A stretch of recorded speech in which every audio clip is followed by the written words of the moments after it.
Thank you very much for tuning in, ladies and gentlemen, people of the internet. My name is Oduori Jigero. I am a lead at Money Monkey Africa. It's a platform that is talking business, talking wealth, talking money, and talking about and with the people that are trying to make wealth in every industry. So today, it's an industry that I really, really love, and that is filming, which is a bit of art, a bit of everything. So I have always had a lot of problems with the Kenyan film industry for good reasons, and they are not like I am being snide or anything, but I think what has happened is that we have been introduced to the best, and that is Hollywood. And that is what we are always watching. And Hollywood started this thing before the turn of the century. They have been doing it for a long time, and everybody has been catching up. Bollywood is catching up pretty well. There is Nollywood, which started as skits, and now doing really well. Being told by the gentleman that we're going to be talking about that they are 200 million and they have got a lot to offer. And Kenya is 40 million. So my guest is Munene Brian. I like the name Munene. A lot of people are called Munene. What does it mean, by the way, Munene? Big. Oh, really? Yes, it means big. So from where I'm from, my dad is Kikuyu. Yes. So it means big. How do you use it in a sentence, for example? Say, my Kikuyu is terrible. Your Kikuyu is terrible. Okay, so I have said that we have always had problems. The problems that we are having is because you have been using an iPhone phone and then somebody gives you something else and you're like, this is different. So different is a political word, but you could say that this is bad.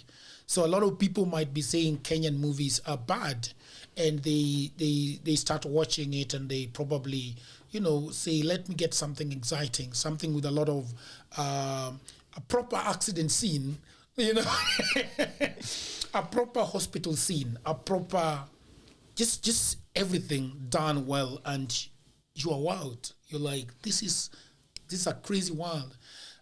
Then we come to Kenya, and we are catching up, I must say. We are catching up. But then every guest I ask about their relationship with money. You are in the film industry. What is your relationship with money? Where does it go? So money on a personal sense or money in a business sense? Both. There is something you told me. You could just... My relationship with money is like a relationship with a bad ex. How so? It is filled with conflict, and there's a lot of chasing around. Yes. There's a lot of chasing around. Yeah. You told me before we started this interview that Kenyan filmmakers, Kenyan movie makers can make money, and it only takes 40,000 Kenyans for a Kenyan movie to do well. And you gave me the math. I would like you to give me that knowledge again. Okay, so based off of I don't know if it was Peter Kawa and Sana Post or which platform they did. So every year they do a list of films that were made in Kenya, and some of them they share budgets of how much it took to make the film. So the average cost of an independent feature film in Kenya is around 10 million Kenya shillings. Yeah. So if 40,000 Kenyans pay 500 Kenya shillings to watch a film, that adds up to 20 million Kenya shillings. So if 40,000 Kenyans, which is 0.8% of the population, paid 500... 0.08. 0.08, yes. Yeah. Percent of the... It's less than 1% of the population. Paid 500 shillings to watch a Kenyan film, that film would make double its running budget. It would make a profit. So that means that it will make 10 million. Yes. Okay. Things of so then how will they buy it? Will they buy a DVD? Will they buy? So there are various options. Unfortunately, as per last count, we only have 21 screens in Kenya. So movie theaters, all the theaters in Kenya, if you count the total number of screens that are there, they add up to around 21. Yeah. So the theater route is not usually the best route. Philip Karanja of Philip Production started an online platform I think Click Click Bang, one of the biggest movies of last year, you are buying a link to the movie for 200 bob. Yeah. So you pay 200 bob, they send you a link to the movie, and you can watch the movie for like a period of like 30 days, and then the link expires. You cannot send the link to somebody else. You cannot share the link. You cannot. It can once you open it on one device, you can only watch it on that device alone. If you try to open it on another device, it refuses. I don't know the back end, but it was a really nice I pretty much understand what they're trying to do there. It's just what Netflix is doing and everybody is doing to protect their data. Yes. Yeah. So I think they're just using the IMEI of the phone or the the MAC address and those things. So that would be so if you sold 40,000 links, supposing that we are selling the link at 700 Kenya shillings, and the owner of the movie takes 500, and the platform is taking 200, and if you sold 40,000 links, then it means that the movie has actually sold for profit. Yes. And twice the amount that you used to develop it. Again, the average, because 10 million is the average. There are people who make movies for less and there are people who make movies for more. But if your range is between the 10 million Kenya shilling mark, you definitely make a profit. Okay. The Kenyan film industry has been suffering, and before that, let's be honest, what was I want us to talk about Kenyans were making TV series and putting them and going and begging the TV stations to play them. And then, so I don't know if you remember how it used to work. It's still the same, I think, now. Yeah. So the biggest problem, especially with Kenyan broadcasters, is for the longest time, broadcasters thought that the station was the product, not content. Yeah. And anywhere in the world. What does that mean? Sorry, I don't understand that phrase. Their business model was we as Nation Media Group or we as Citizen Royal Media Group, we are the product.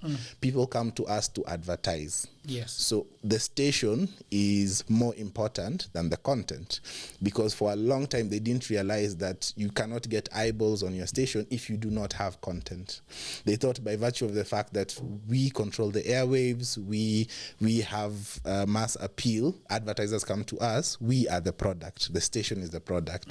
But when the digital migration happened is when they started realizing that content is the product everywhere in the world. So the business of TV is very simple, but has not been adopted in Kenya. It's currently being adopted by streaming services like Showmax, pay TV services like Maisha Magic, who are like the biggest, the biggest employers in the country. So anywhere in the world, Fox, for example, in America, Fox will create a myriad of TV series, 24, Prison Break, and all these things. So Fox will collaborate with a production company to make this content. So this content will be exclusively on Fox for 3 years. After that, they license it off to other broadcasters. That's how 24 gets on NBC, gets on ABC, gets on all these other platforms. So by licensing to this other platform, they get money from that licensing deals. So after you do the American run, you do an international run. You do dubbed content for France, dubbed content for Spain. So this content, this one piece, this one series, this 24, should make money for the production company and the broadcasting house for the next 14 years. They have 14-year cycles on how one show is going to be resold in different markets for the next 14 years to make money, not only for the production company, the actors, and everyone above the line. That's how people get residuals and royalties for their performances. But the Fox conglomerate also makes money from their content, which again also ends up on Netflix, who license it and gives money to Fox. So the product, the TV show, the content is the product. This is what brings in money. This is what brings in money both to the production company and to the broadcaster. But for a long time in Kenya, it was give us your content, we will license it for very little, and that will be the end of it. There was never a collaboration between the broadcaster and the production company, and people never had a plan on how this content, this TV series, can travel and make money, give residuals to both the production company and the broadcasting house. So let's stay within this question of the TV station is the product, or the content is the product. Okay, so do you know the collaboration that was there? Was there a production company that was collaborating with, let's say, Fox, or did they own the production company? No, so like it's everywhere in the world. So I think because we did a whole tour in Germany, I think I have theirs better. So in Germany, there are different production companies. So a production company will pitch a show to a network. So let me try and bring it down to Kenyan terms. So Banda Pictures, a company that I'm a part of, would pitch a show to KTN. KTN will be like, we are interested, so let's do a co-production. So this product is owned both by KTN and Banda Pictures. So KTN puts up seed money. What exactly is the ownership? And that's the thing. So KTN puts up the seed money for production, and what Banda Pictures is supposed to do, they'll either put some seed money or get advertisers on board. The way you see Ford cars in TV shows, the way you see Motorola phones, iPhones, and all these things on TV shows, those are part of the advertising packages that the production company goes, sources, and brings on board for the production. So now this show is owned by Banda Pictures and KTN. So KTN will have exclusive rights to this show for 3 years. They'll do like 3 reruns. They'll show it on prime time, they'll show it on weekends, and then they'll do like a repeat. So after that, KTN and Banda Pictures fish out this production to Citizen. When it is being shown on KTN for 3 years, yes, how is Banda Pictures getting paid? So from ad revenue, because the initial ad revenue for production, but any advertiser who comes on board and advertises during the time of this show showing on KTN is split between KTN and Banda Pictures. Yeah. So every ad revenue, any money that the show brings in, because the show is owned by these two entities, is split by these two entities. So these two entities ensure they have enough for production, they have enough for post-production, the show is complete, then they start making money off of the show after the fact. So, for example, if the show is showing at 8 p.m. and Company X wants to advertise, this advertising money is split between the two. So once it's done, it's run on KTN. KTN and Banda Pictures starts fishing it out. So they license it out to Citizen for a year. They license it out to Maisha Magic for a year. They license it out to an Egyptian broadcaster for a year.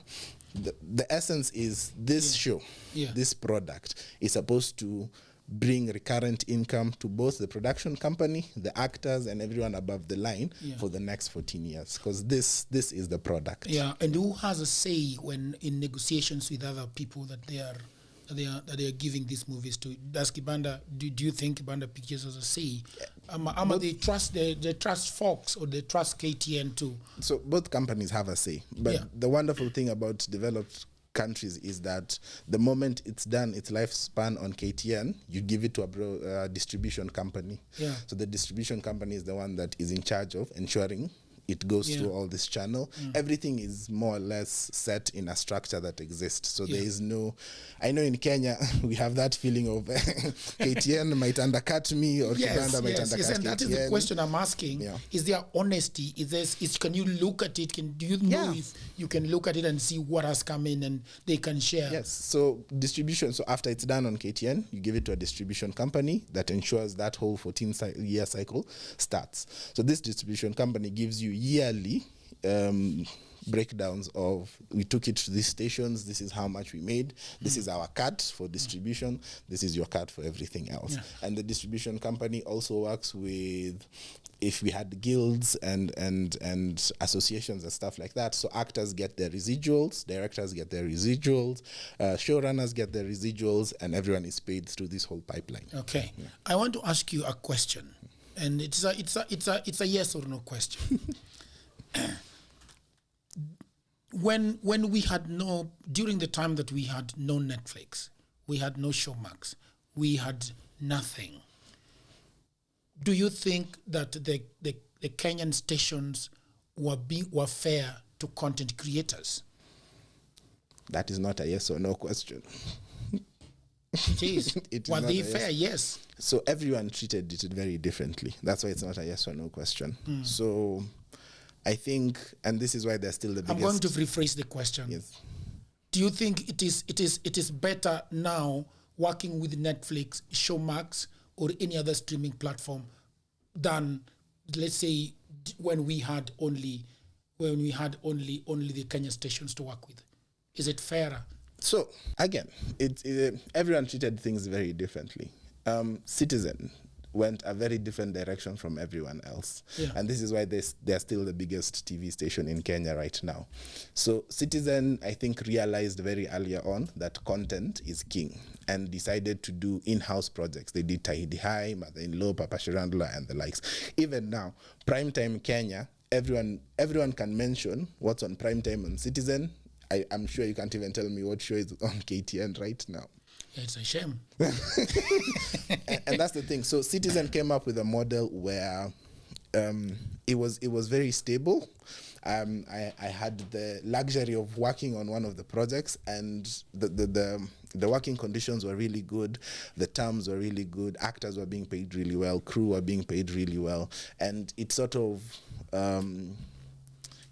launched a lot of careers. The Tahidi Highs with Akina Abel Mutua and Phil, the Papa Shirandulas with Will Broda and Jackie Viken, on all these careers that sort of sprang up from this thing. So Citizen went a totally different direction. They focused more on telling authentic Kenyan stories.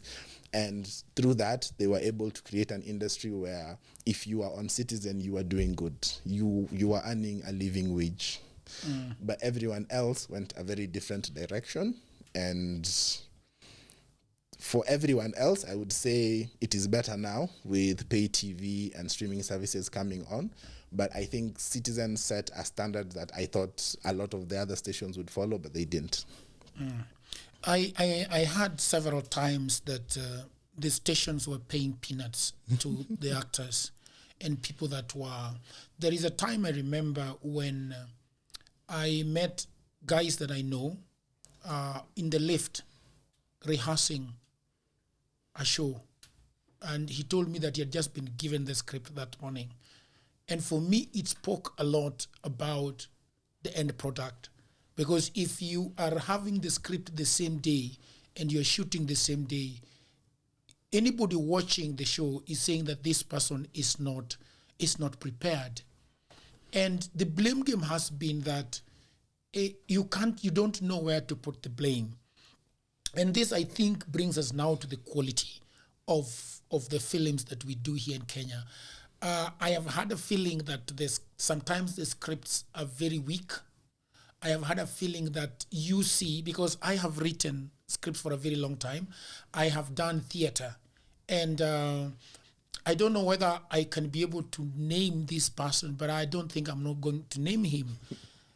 There is a time that there was a very good thespian here in the country, and that thespian actually came from me, because he was one of the guys that did A Call of God, and he did really wonderful. He was a tour operator before that, and then he left and started doing, and he was exemplary. And then there is something they did at the one at what I don't know where what this there is a cinema. There is a cinema along Aga Khan Walk, and this gentleman, I don't know what happened, but people showed up and he basically forgot everything. Like the show just flopped in front of everyone.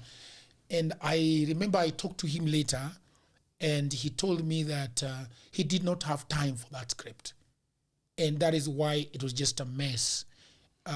Walivurugana na wenye walikuwa wanafanya hiyo TV, the thing, and it was just a shame and very embarrassing.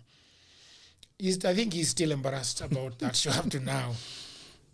So what is the problem that makes people go through scripts in the lift on the same day? What is the problem that somebody shows up and you can see that this person has not gone through the director's hand properly. There is no time. There has never been time to do this thing. And this is why things are all over the place.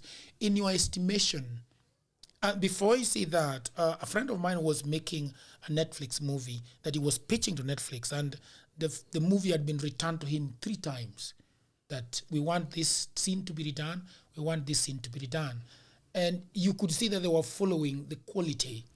So what do you think, in your estimation, is the problem that leads to this in the country? Let me try to answer this question in 3 ways. So, international standards dictate that you have your scripts close to, like, all your scripts ready 6 months before you're ready to shoot. That's what international standards dictate. International standards also dictate that you do full rehearsals for all your episodes before you start principal photography. That's what international standards dictate. International standards also dictate that if you have actors or crew on set, they have to be paid every day that they are working. So that's what is expected of everyone internationally. That is how content is created in Germany, in America, in Australia. They have budgets for this. They have line items for pre-production. They have meals and space hire and per diems for crew and actors for this whole pre-production process. Currently, if you're trying to sell a show on local broadcasters, the highest they will give you right now, based off of, I helped a friend of mine pitch a show to a local broadcaster. The most that they were willing to give him per episode for a complete episode was 130,000 Kenya shillings. So from this 130,000 Kenya shillings, you pay your actors, you pay your crew, you pay your writers, you hire your cameras, you hire your locations, you do everything and give us a finished product for 130,000 Kenya shillings. Isn't that not possible? Is it possible? It is not possible. And that's but that is the question I asked you before, Mr. Munene, and you digressed. And No. I'm giving. That's why I said in 3 levels. So yes. We have our local broadcasters. Yeah. So again, people will think I was paid by Citizen. If you look at the Citizen model, they understand. Shout out to Citizen. Like, I mean, if somebody has done something great, there is no need of not talking about it because you are proud of what they have done. Have you not? Citizen created the first Kenyan superstars. Like Papa Shirandula couldn't walk 10 feet without being recognized. With Broda, even now, people still recognize her. Yeah. And they created that environment by investing in local content, and they didn't invest with 130,000 Kenya shillings as other people are doing. Yeah. So that's what's happening in local shows. So the unfortunate thing is, I will say no to that money. You'd probably say no to that money. But there's a young and up-and-coming filmmaker. There's a young up-and-coming actor. There's a young up-and-coming writer who just want that opportunity, who will agree to these terms that are impossible to try and prove themselves. And that's in those situations where you find people in lifts getting lines from scripts that they got that morning. Yeah. Because you'll find the producer is the scriptwriter and the director, because I was called last week by a production company, and they told me that they would like to give me a part in an advert. And I asked, but I've not acted in a long time. And they say, no, one of our producers just know your character on social media, and they thought you really fit it. And I was like, sure, I can do this. And at the end of the day, they wanted to pay me 3,500 Kenya shillings for that. So I think that fits in the budget of 130,000. Actually, that's a bit higher, because if you have 130,000, you can't afford to pay someone 3,500. You can't. I don't mean 350,000. I mean, I don't mean 35,000. I mean 3,500. Yes, if you have 130,000, how are you paying one person 3,500? But so let's stay there. Yes. So that's local broadcasting. So let's stay there. Yeah. Let's stay there. Why? What is their rationale? Do they think that you don't deserve more money they don't have the money, or because if you go to these TV stations to place an ad, they charge you an arm and a leg. Yes. So what is the mentality? Do you get the mentality? What is the mentality? That's what I'm saying. They haven't understood that it's supposed to be a collaborative effort between the broadcaster and the content creator.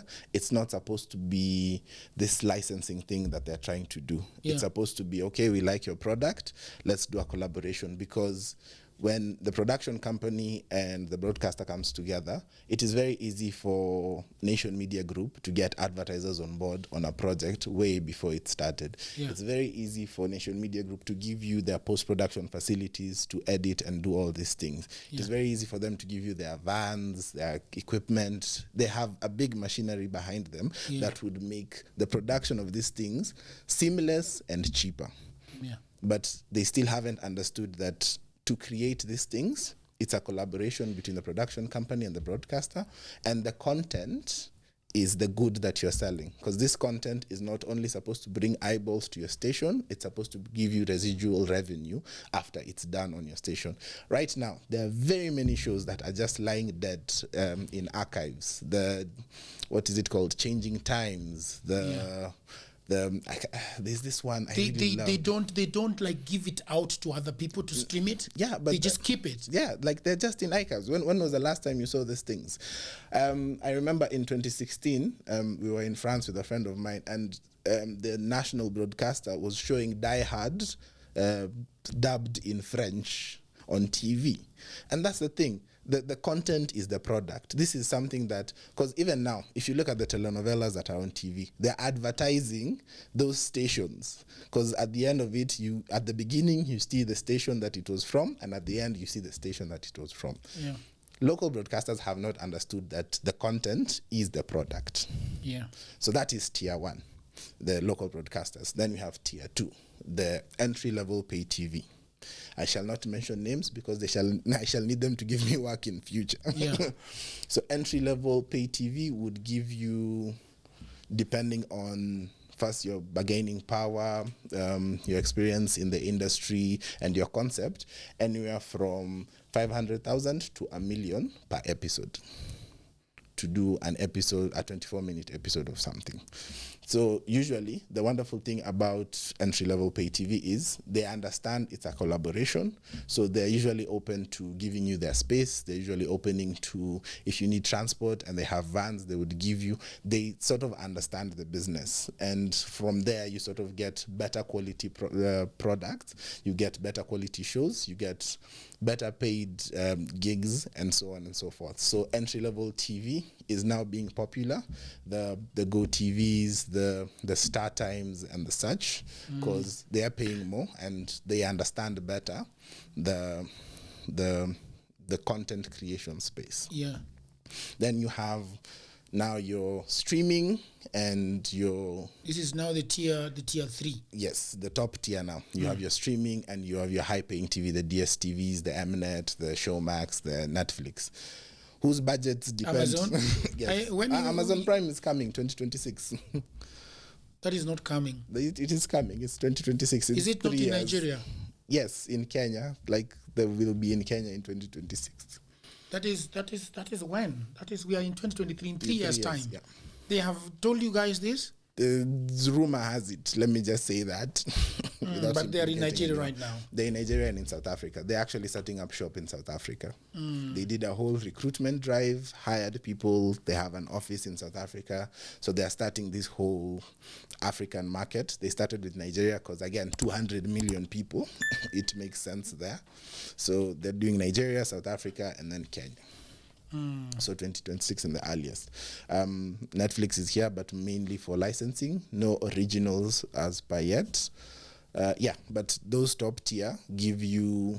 So now, depending on the company that you're working with, they have what is called base entry budgets, which are very friendly. Yeah. Because they're using, so if you're working with maybe like a Showmax, they're using part of their South African model for their budgeting in Kenya. If you're using, let's say, Amazon Prime, they do the American model for budgets in Kenya. So their budgets are really good. Flexibility is really nice, and they understand the quality that needs to be made from the projects in Kenya. And especially Showmax, shout out to Showmax, we love you, has had a really big investment in the Kenyan TV industry. Yeah. So let's stay with the streaming, with the tier 3.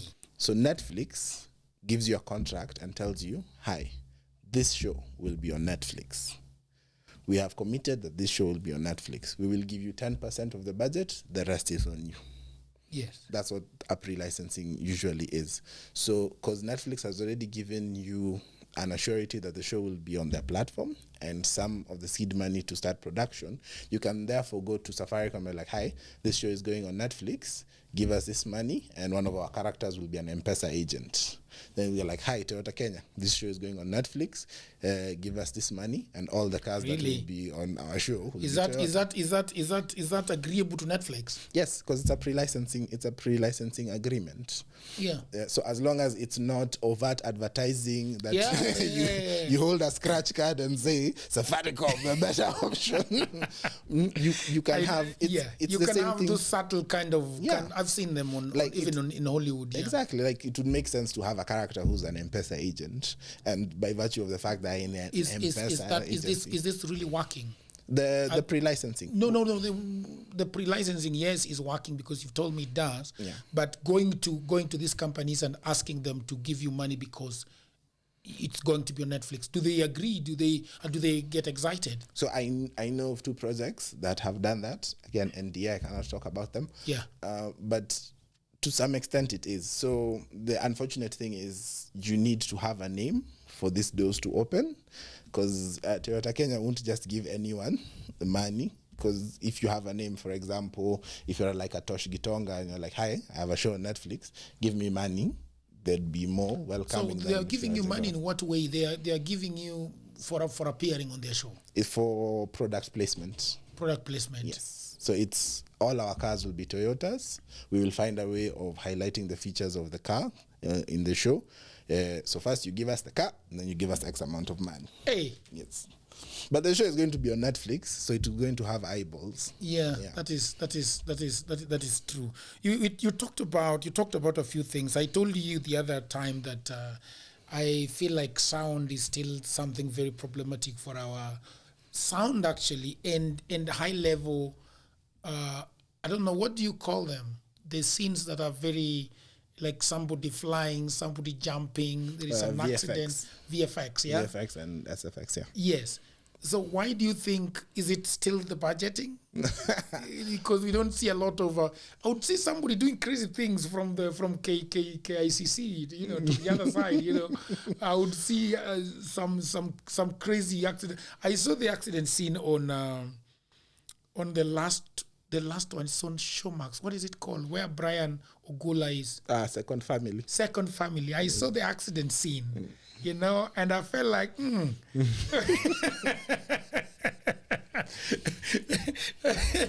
well played, but they have tried to do the scene, but you could see that they could give us a little bit more drama, right? I would say so. One of the challenges we had, we needed to have a really big explosion in County 49, episode 8. Yeah. It didn't happen how we had envisioned it. Yeah. And the problem wasn't budgeting per se. I think we are now moving towards creating expertise on special effects. I don't think we have enough people practicing, enough people engaging. We have stunt drivers who can flip a car. So if you want a car flipped, yes. But now it also depends on your budget. But then if you flip the car, then you write off the car, right? Yes. Yes, it's gone. So again, depends. And that is 1 million gone. Yeah, depends. You can decide it's a vid, so to reduce the budget. But you sometimes you really want a good car to crash, and it's like, wow, I don't want that car to crash. So it's expertise. I was part of a show called Mpakani. I don't know if you watched it. It was on KBC. It was a police drama. I don't watch so much of KBC. I should start. My college mate is one of the news anchors there. Yeah. So Mpakani was a story of a border patrol unit that was stationed on the border of Kenya and Somalia. So the wonderful thing about that was it was a collaboration between Foxton Media Group, the production company for the series, and the Kenya Police Service. So the Kenya Police Service came and they were very hands-on. They were amazing, by the way. Like, I'm going to say something that people from my hood are going to hate me for, but the police came through. Sometimes the police comes through. They came through in a big way. So even like all the explosive effects. Does the police give cars these days for filming? So, because it was a collaboration between the production company and the Kenya Police Service, they got everything: the uniforms, the guns, the cars. There's a scene where one of the team members dies, and a Kenya police chopper comes and takes the body and flies it off. That was amazing. Like the explosives were real. Some of the gunshots were real. The service vehicles that were being used were real. But how do you get these things if you're not having a collaboration with the police? So because this is what I see a lot, especially the guns. Where do you get the guns? So they've started opening their doors. I think with the success, because this can be a source of revenue for them. Yeah, it actually is. So you can actually hire guns from the Kenya Police Service for your film. There's a whole process on how to do it. It might take a bit of time and it needs pre-planning, but you get access to the armory. They give you 2 officers for safety checks and everything, but you can actually hire service weapons from the Kenya Police Service for filming. And it has to be specifically for filming, so you have to get a letter from... And the uniforms? They can give you everything. So first off, you have to give them the script. You have to get a letter from the Kenya Film Commission, the Kenya Film Classification Board. You have to have your licenses. You have to have everything in order.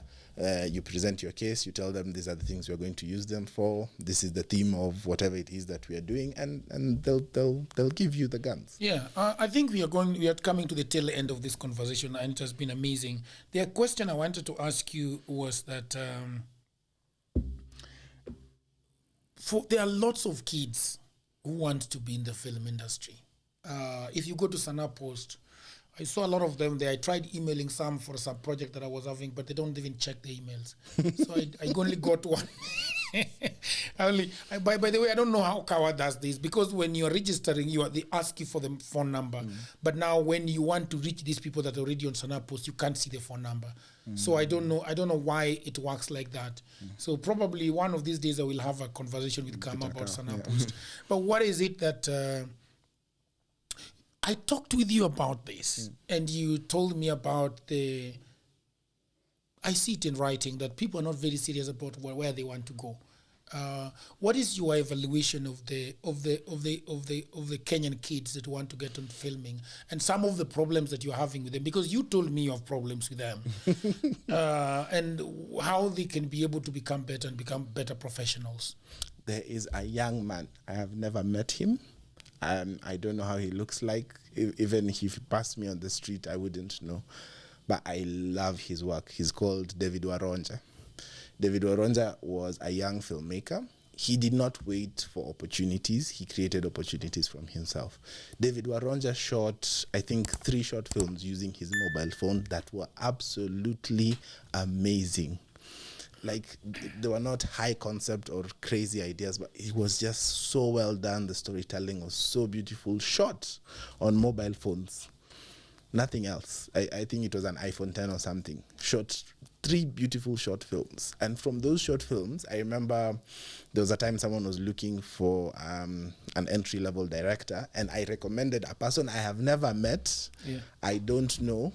Based off of his work, the work that he did shooting things on mobile phones.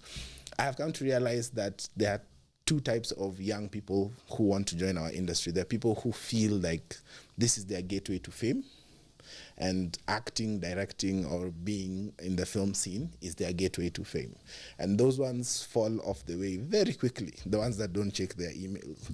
And there are those who are really driven and passionate about storytelling. Those ones will follow you. You just, like, literally, if you like one of their posts, they'll send you their whole show reel, scripts that they are working on, and they will be on your case night and day until you give them an ear or something like that. Unfortunately, a majority of the young ones really, I don't think they know what they want to do, because someone will send you, hi, I'm looking for internship opportunity. I am an editor, DOP, boom swinger, sound mixer. I also do lights, grips. He does everything. Like literally there is no focus in. So even when you ask them, so what internship do you want? They'll be like, anything, just give me anything. I just want to be on set. And you're like, so how will I help you? There's no focus on to this is the field I want to focus on. This is the direction I want to go. This is what I want to do. So there's that lack of clarity in a lot of them. But for those who are passionate, they will stand out from the crowd. You'll just know, yes, this one I want to work with. Would you, as a parting shot, would you tell somebody? Would you ask your child, your brother, to join the film industry? Are they going to sleep hungry? Or I have been doing this for the last 15 years. I have 2 children. Yeah. One in private school. I think that answers your question. Thank you very much, Munene, for coming over to the show and giving us a lot of background stories about the film industry. And for me, I'm very, very excited. And the good thing about my excitement is that I see a lot of people that I have mentored in the film industry, and I'm very happy to see how they are doing out there. Melvin Alosa, Brian Ogola, Paul Ogola, all these guys. I have so many friends in the film industry, and I'm so glad that it's exciting, because I actually thought that it was going to die and everybody's going to go home and going to go to industrial area and say, all right, it was nice when it lasted. Yeah. So thank you guys very much for tuning in to this episode. The idea of this episode to bring stories like the one that we have been talking about today. And one of the things I would ask you is that you will subscribe to this channel, Money Monkey Africa, tap on that notification bell. And you know what? The algorithms of Google, when people like, when people comment, when people say that was a nice thing, Google is like, something is going on here. And they will unleash those algorithms and recommend this episode to other people. So thank you very much, Munene. Thank you, everyone. And until the next video, ciao for now.